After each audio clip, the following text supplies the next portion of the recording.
There's no question that there are more Americans today than at any time since we really started measuring it who report themselves as having difficulty getting medical care that they need when they need it because of financial or financially related barriers to getting care. At some point, 2010, there may have been 50 million Americans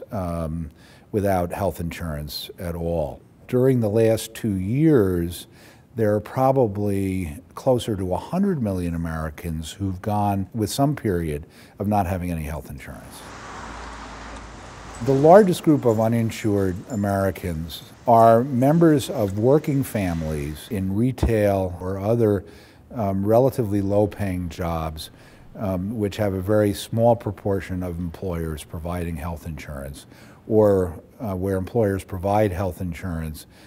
with very high premium costs. It varies a lot from place to place, but a policy that's not a gold standard Cadillac policy in the Northeast might cost an individual $1,000 a month. If you're making $10 an hour and you work 40 hours a week, 50 weeks a year, your total income is $20,000, and you have to pay Social Security and Medicare tax on that. So your disposable income is on the order of $1,500, $1,600 a month. After you pay your health insurance policy, your income for rent, for food, for transportation, for everything else is like $20 a day, total. And in most of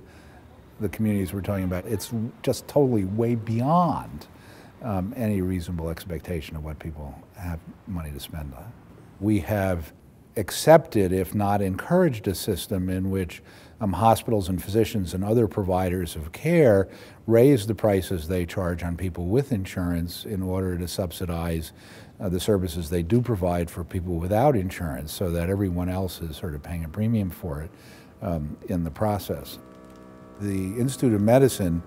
which is a very well-respected, nonpartisan scientific organization, reported that one could attribute roughly 11,000 deaths a year to the absence of health insurance among people. They said if you identified it as a separate cause of death, it would be the 7th largest cause of death in the United States. To me, personally, it just always seemed that in a nation as affluent as this one, even in our current economic straits, which can, when everything works correctly, provide the kind of extraordinary health care we're capable of providing, to have so large a chunk of the